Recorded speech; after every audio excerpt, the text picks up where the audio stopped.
Warning: the following show contains intelligent thoughts, well-formulated ideas, and occasional pointless banter. Listener discretion is advised.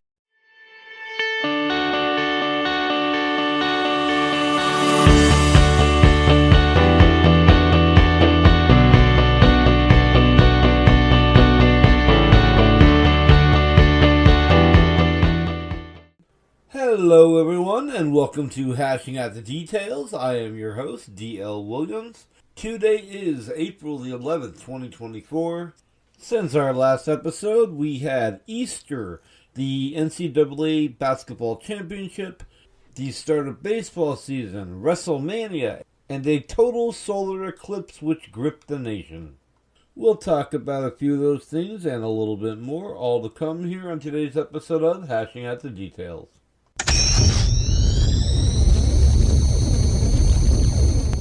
Alrighty then, so leading off in sports, UConn became the first team in nearly 2 decades to go back-to-back in the NCAA March Madness Championship Tournament. Kudos to them as they take their place in the history books following this phenomenal performance. I'm already looking forward to next year. Now, on to pseudo sports. Much like most guys my age, as a youngster I was a huge fan of professional wrestling. For nostalgia purposes, for roughly the last 20 years or so, I tune in every year to watch Wrestlemania, mostly as a reminder of a far less responsible time in my life. Now, the reason I stopped watching many years ago was that I felt the entertainment aspect of wrestling had become so dominant over the actual performance part of it that the wrestling matches themselves were entirely inconsequential. Most of that is due to the WWE, formerly known as the WWF, CEO Vince McMahon's obsession with transforming professional wrestling into sports entertainment. For those of you who are not in the know on what actually occurred behind the scenes, nearly 25 years ago, Vince McMahon barred the phrase wrestling and wrestlers from all WWE materials and telecasts. The announcers were forbidden and barred from using the technical names of techniques that were used in the ring. They were instead instructed and coached to only emphasize the story and dramatic aspects of the contest, as they were calling them. However, in a recent stunning turn of events, Vince McMahon was forced to resign from his position within WWE due to a sex trafficking scandal which is looking worse by the day. Therefore, this has left Paul Triple H Levesque as the de facto head of World Wrestling Entertainment, and he is very clearly making a lot of changes to the WWE's format. Right up front out of the gate was the lifting of the ban on mentioning wrestling or the holds and technique names in the ring, and a de-emphasis on the entertainment aspect of wrestling. This past weekend at the WWE's flagship event, Wrestlemania, I personally heard the word wrestling or wrestler used no less than 36 times, including at the grand finale of the main event, which, in my not-so-humble opinion, was the best wrestling match I've seen since I was in high school. It saw, in its main event, a 3-year championship reign come to an end, and a brand new WWE Universal Champion crowned in Cody Rhodes, son of the legendary Dusty Rhodes. The match itself was fantastic between the two competitors, and the involvement of just a few folks from yesteryear in the outcome was icing on the cake, concluding with a celebration that lasted over 20 minutes in the ring, including family, friends, other wrestlers, ring announcers, commentators, and just about anybody else you could possibly think of, and in an obvious exclamation point meant to clue everybody into the WWE's new trajectory.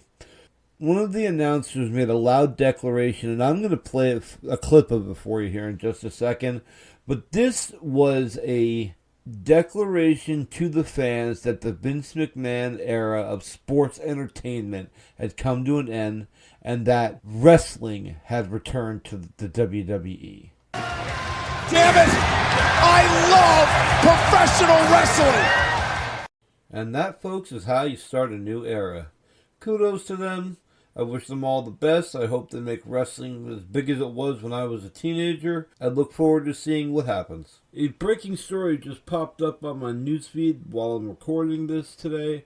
O.J. Simpson has passed away at the age of 76 following a battle with pancreatic cancer, which he mostly kept hidden from the public. He leaves behind 4 children and a legacy of sports dominance, a knack for the entertainment industry, and of course, infamy for the legendary trial of the century of 94 through 95, where he was acquitted for the murders of his ex-wife, Nicole Brown Simpson, and her friend Ron Goldman. Once again, that's O.J. Simpson, Hall of Fame running back, dead at the age of 76. Okay, so in other news, a report was issued yesterday which unfortunately points back to a previous episode where I spoke about the president's commentary during the State of the Union address, where he claimed that inflation was falling and that it was no longer the problem that it previously had been. Now, the report that was issued yesterday, which will be turned over to the Fed as they will then weigh whether to continue with interest rate restrictions. The report states that in the month of March 2024, core consumer goods have risen approximately 4%, which continued the trend from the previous month of January to February of 3.8%. Consumer goods and services continue to rise in price. I gotta tell you folks, in an election year, this is not what the current sitting president wants to be dealing with or hearing about. President Biden has done everything short of send out little planes with banners hanging off the back saying, inflation's going down, inflation's going down. He's been shouting it from the hilltops to anybody willing to listen.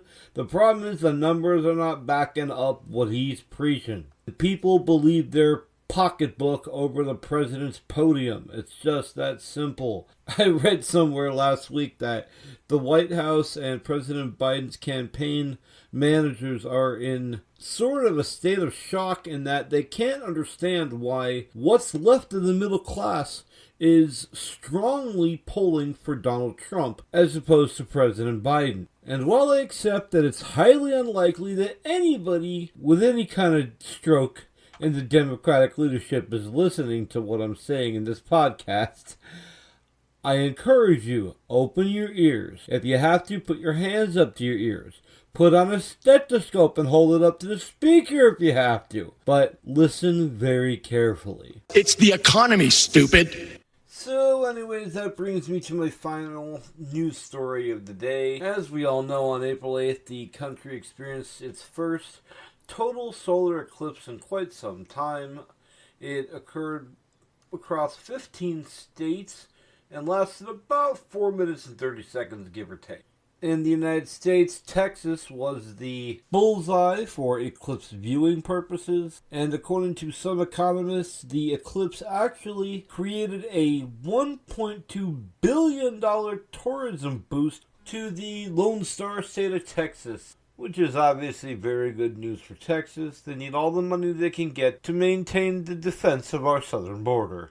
Of course, that all being said, whenever events of this type occur, we often see the sudden outburst of crackerjack diploma expert. I was reviewing NASA's website Sunday night for information about timing on the eclipse across the continent, just a little research for my own personal enrichment, and I came across a section right on NASA's splash page on its website where it offered information to alleviate the concerns of the citizenry based on some, well, we'll call it less than stellar or crackerjack diploma expert opinions in regards to dangers presented to the public by the total eclipse. Allow me to review just a few of the ones that NASA felt it necessary to address on its website.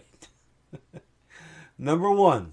the eclipse will in no way unleash a wave of earthquakes across the United States. I'm just not sure where our educational system went so tragically wrong that there are so many people concerned that this could even scientifically be a plausible concern that they felt it necessary to address this theory on the NASA website. And if you thought that one was good, wait till you hear this one. A total solar eclipse poses no danger to unborn babies.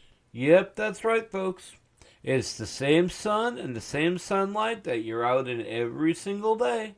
It doesn't suddenly change because the moon's in front of it. Much like it doesn't change if the clouds are out. Actually, you're getting even less sun.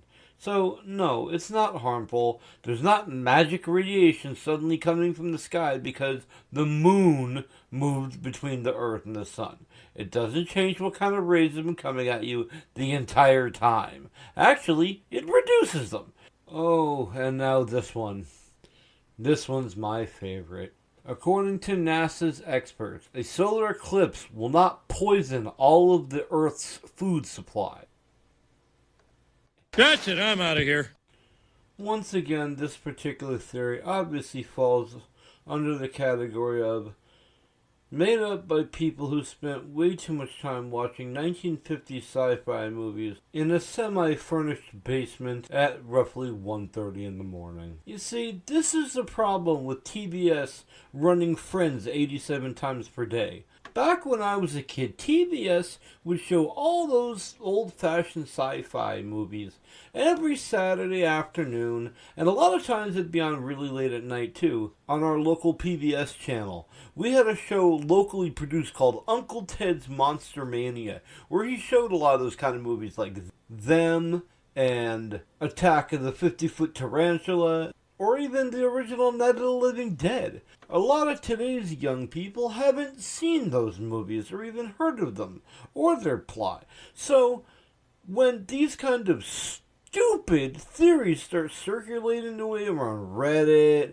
and Quora and Facebook and TikTok and all the other social media sites, they haven't seen these things, so they're not able to look at them and go, hey, I remember that. Isn't this how that movie said the giant guinea pigs got started? I keep telling you, everybody, TV and movies have their place. Well, now that we've reviewed a few of the lesser intellectual arguments of our modern day, we're just going to take a very short break while I catch my breath and we'll be back to talk about our main story of the day, the death of the old-fashioned American hobby. Don't go nowhere. Alrighty then, so I have a question for all of you listening. How many of you have actual, honest-to-God hobbies? You know, something you do in your leisure time just for the pure enjoyment, relaxation, self-enrichment of it all. I personally have a couple, mostly collecting different things.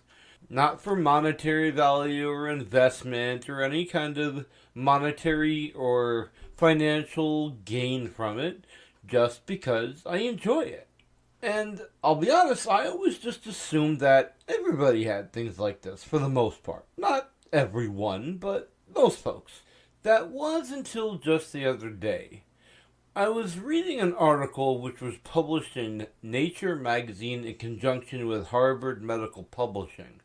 And in that magazine it stated that in the U.S. alone, participation on a weekly basis in a pleasure hobby dropped from 88% in 1985 to just 9% in the year 2022. Of course, me being me, I decided maybe I wanted to look into this.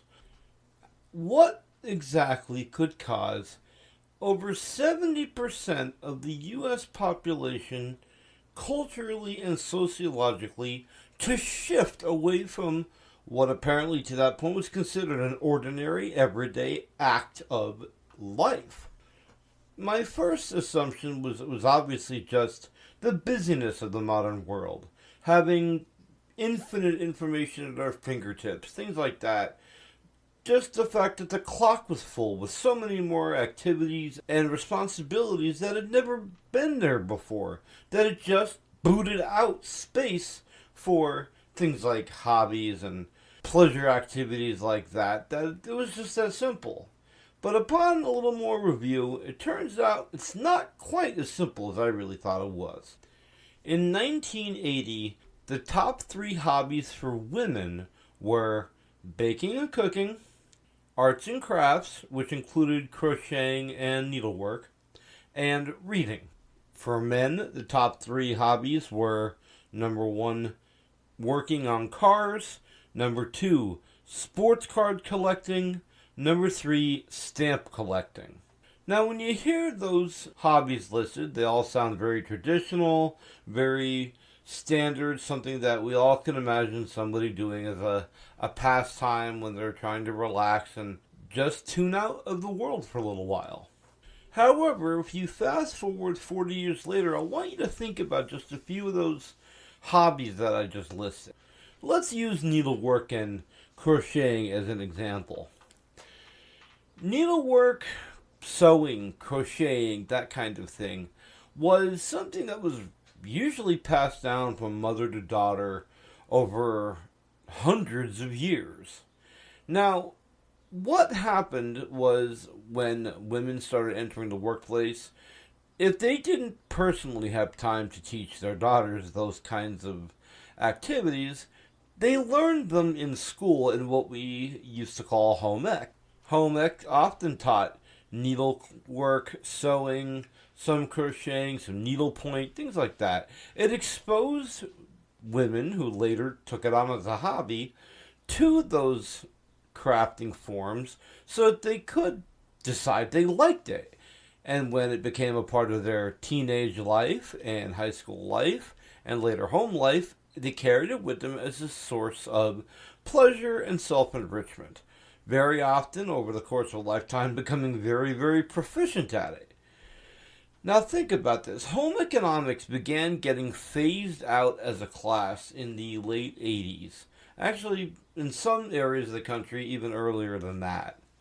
It got to a point where by the mid-90s, home ec was only available in 2 out of every 7 high schools. By the year 2000, it had been essentially eliminated from the standard high school curriculum in the United States. Thus, a major source of exposure to a skill, a hobby, and an art form that many women had taken for granted up to that point had been eliminated from the educational landscape. No exposure, no education, no continuation, no hobby. Let's look at auto repair. Generations of young boys gained an education in auto repair, holding the flashlight for dad as he changes the oil, as he fixed the brakes, as he changed the fan belt on the family car. Later, this early rudimentary education would be filled in further through classes that were offered through tech or through their own high school's shop program. In 1975, 87% of all United States high schools offered auto shop as an elective class. By 1985, that was down to 70%. By 1995, it was down to 11%. And by 2005, it was less than 1%. According to my research, it seems that the main reason for the phasing out of auto shop in the standard high school, as opposed to only being available in vocational and technical schools, was the advent of onboard computer systems in the automobile manufacturing industry. It seems high schools just couldn't keep up with the demand for diagnostic equipment, etc. Apparently, working on cars went from being about nuts and bolts to computer engineering and software. Unfortunately, this rendered the hobby repairist obsolete. There's an obvious undertone to this, and it's technology and the failure to transmit from one generation to the next the knowledge and skill set to carry on the hobbies and traditions of the past. As I sit here, I think of my grandfather. My grandfather taught me how to tie flies for fly fishing. Some very basic woodworking, like I can remember we built a birdhouse, we built squirrel feeders, flower trellises, taught me stamp collecting. That's a hobby I carry through right to today. I have thousands and thousands of stamps. He taught me sports card collecting, some coin collecting. I mean, my grandfather was a hobbyist. He liked to spend his time doing nothing very important, and he enjoyed it. And he passed that on to me, and that's something I'll probably be grateful for the rest of my life. Those little stamps, those little sports cards, they'll never make me rich or anything like that. Not monetarily, but because of those little postal stamps, guess what? I've heard of countries that most people don't even know ever existed. I know about culturally significant events in other time periods that the school textbooks never quite had time to cover. Tying flies at my grandfather's fly tying vice required me to learn patience and calm and concentration. Those are skills that are part of my life.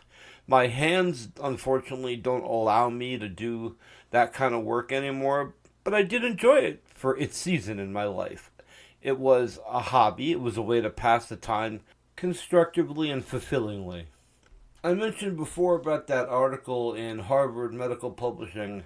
It went on to say that it's pretty much a medical certainty that having time for enrichment and pleasure activities like hobbies are a major influence on the happiness level we attain in our daily lives. There have been a multitude of statements by the American Psychiatric Association and the American Psychology Association that attest to the idea that hobbies have a positive effect on self-esteem, sense of purpose, combating fatigue, depression, and in minimizing the effects of some serious mental disorders and mental illnesses such as schizophrenia, bipolar, and even multiple personality disorder. So even science is on board by saying that having quality hobbies and time for hobbies is a major influence on our mental health.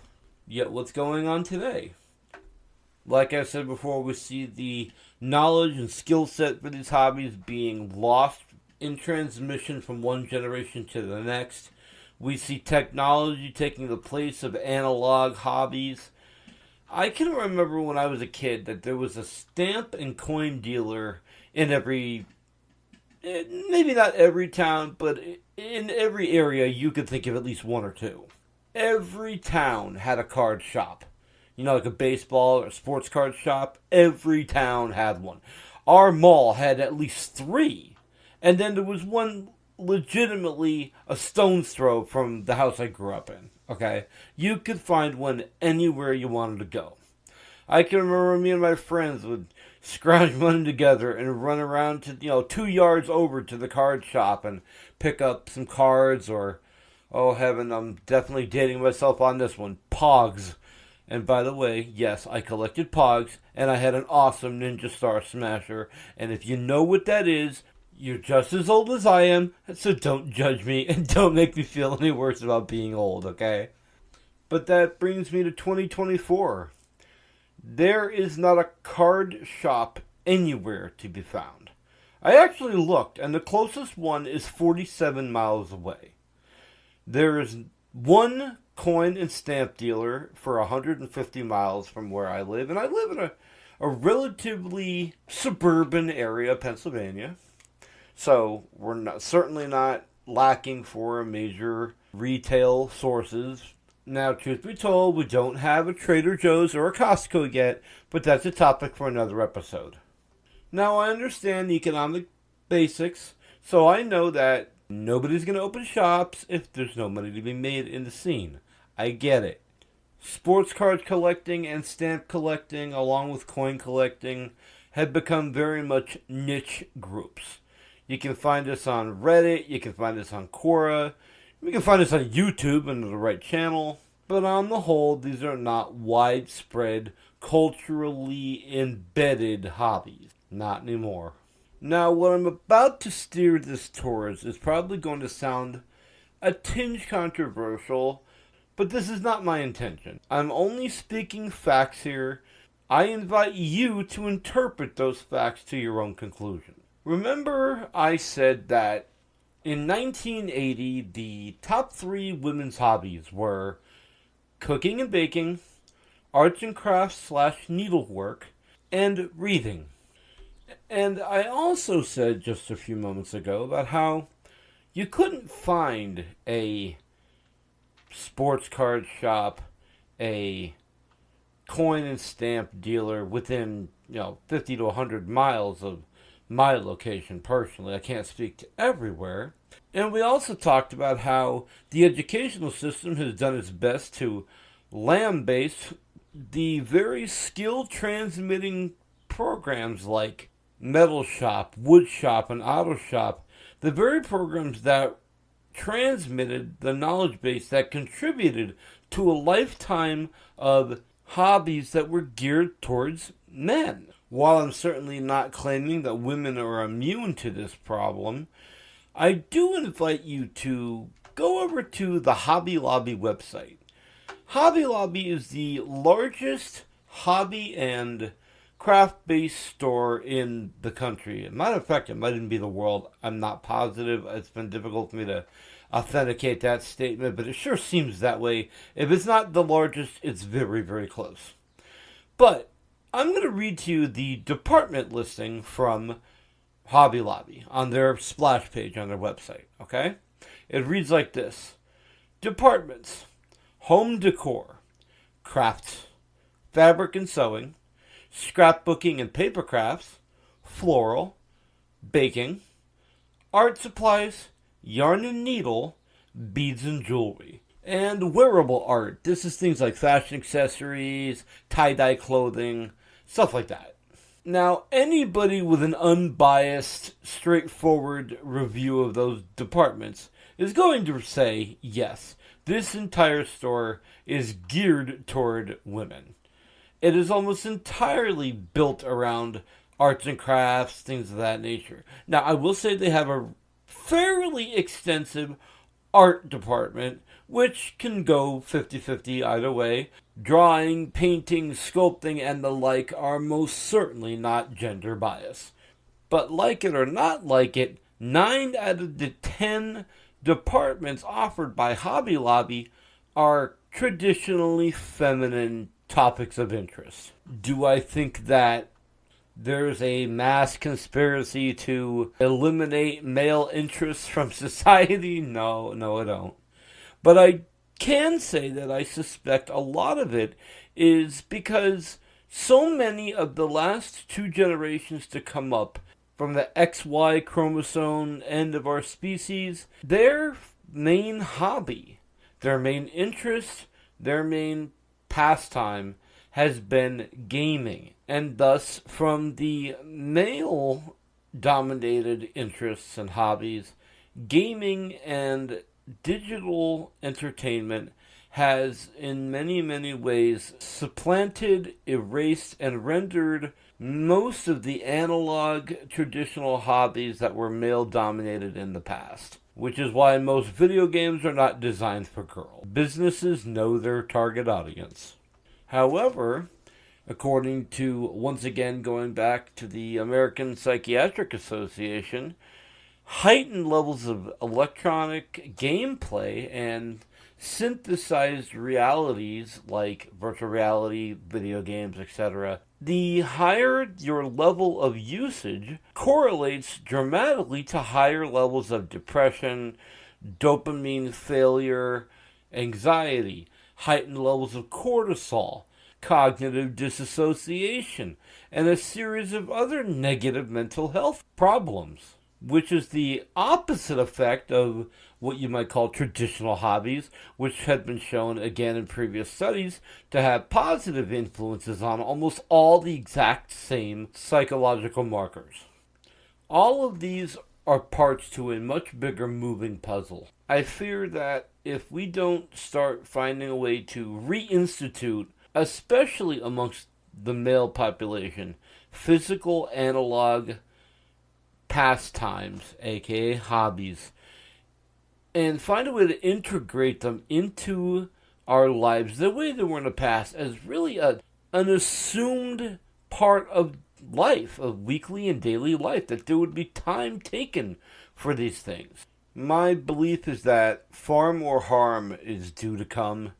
The human mind is built to take time for rest, for recovery, and to just vegetate. Ferris Bueller said it best. Life moves pretty fast. You don't stop and look around once in a while, you could miss it.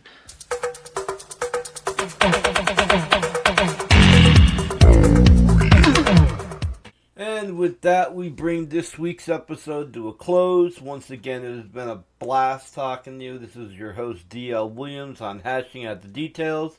Have a great week and talk to you next time.